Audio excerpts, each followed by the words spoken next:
Bonjour, je m'appelle Philippe Silberzan, bienvenue dans mon podcast Survivre et prospérer dans un monde de surprises.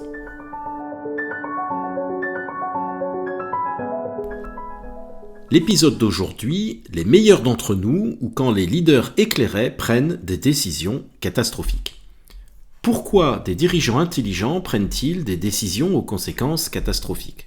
Les exemples dans l'histoire sont légion et le plus marquant d'entre eux est celui de la guerre du Vietnam.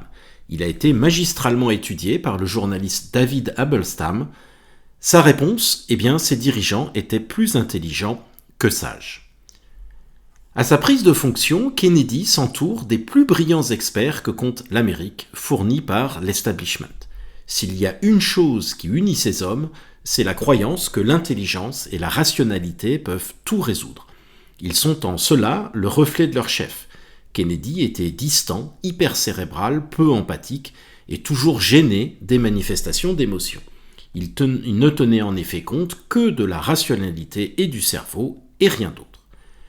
Les limites d'un gouvernement d'experts avaient été très tôt perçues par les vieux de la vieille. Au début du mandat, Lyndon Johnson, alors vice-président, qui n'avait fait que peu d'études, partageait son émerveillement quant à la brillance de ses conseillers avec son ami Sam Rayburn, un élu de terrain de longue date au Sénat.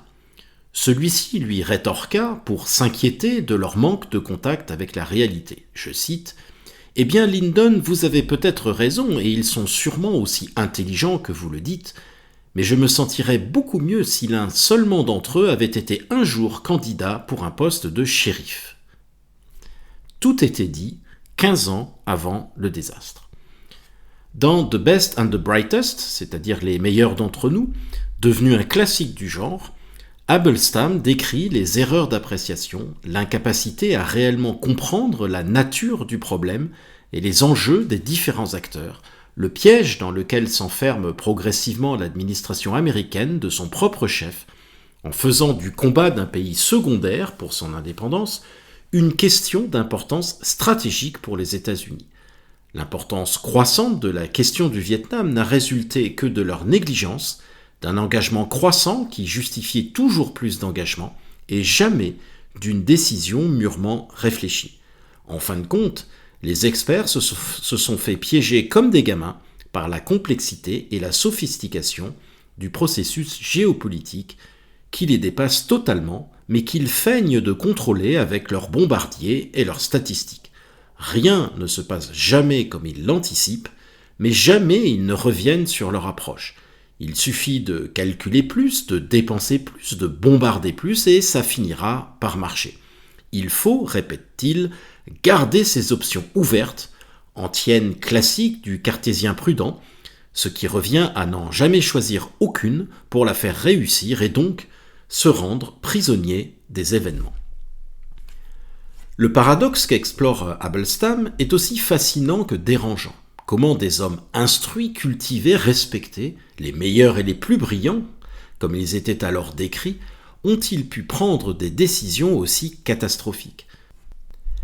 Ce ne sont pas des dirigeants incompétents ou ignorants qui ont envoyé des centaines de milliers de jeunes Américains au Vietnam, mais des hauts fonctionnaires formés dans les meilleures écoles du pays, des décideurs éclairés, des stratèges chevronnés, des figures du progrès et de la modernité. Habelstam montre que leur échec est celui d'un manque de lucidité, d'ouverture et d'humilité. Ces hommes ont fait preuve d'un refus obstiné de mettre en question leurs convictions idéologiques, notamment leur lecture du monde à travers le prisme de la guerre froide. Ils étaient convaincus que le Vietnam n'était qu'un maillon de plus dans une chaîne de dominos communistes.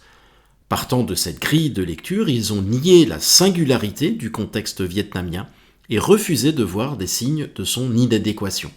Plutôt que d'adapter leurs modèles mentaux au terrain, ils n'ont lu le terrain qu'à travers leur modèle. Ce qu'Habelstam souligne, et ce qui ne manque pas d'étonner de la part de gens qui se présentent pourtant comme des experts, c'est l'incapacité tragique de ces décideurs à s'intéresser véritablement et sincèrement à la complexité du terrain, aux dynamiques locales, à la culture politique vietnamienne, aux motivations réelles des acteurs impliqués. Ils ont réduit un conflit de décolonisation marqué par des décennies de lutte nationale à un simple affrontement Est-Ouest. Ils ont vu des marionnettes soviétiques là où il y avait des indépendantistes. Ils ont imposé une logique militaire à un conflit qui était profondément politique. Alors pourquoi cette cécité ? Eh bien parce que la force de leur conviction les rendait sourds à toute remise en cause. Ils ont marginalisé les voix discordantes, ignoré les diplomates expérimentés, méprisé les journalistes et les analystes de terrain. Ils ont préféré rester entre eux, dans un entre-soi intellectuel où les doutes étaient perçus comme des faiblesses. Et lorsque les faits commençaient à contredire leurs croyances, ils ont réagi non pas en modifiant celles-ci, mais en les renforçant. Plus de troupes, plus de bombardements, plus de rationalisation.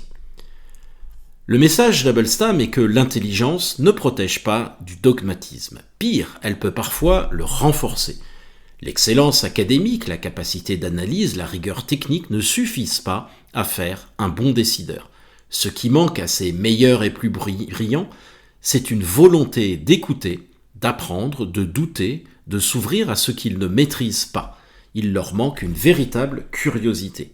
Leur intelligence les amène à manipuler des abstractions et à s'y complaire et à penser que toute situation se réduit à quelques chiffres pour la comprendre. Ils développent en cela une incompréhension encyclopédique du monde. Ils pouvaient passer des heures à discuter des montagnes de chiffres, mais ils n'ont jamais réussi à comprendre l'état d'esprit d'un combattant Viet Minh. Ils n'ont même pas essayé. L'analyse d'Abelstam est un miroir tendu à tous les dirigeants et leurs conseillers qui croient que la compétence suffit à garantir la justesse des décisions. Elle invite surtout à se poser la question de cette supposée compétence. Est-on compétent quand on est à ce point incapable de saisir un problème dans son ensemble, quand on est aveuglé par ses modèles, quand on refuse de faire l'effort de comprendre la réalité, quand on méprise les détails, quand, au fond, on fait preuve de paresse intellectuelle.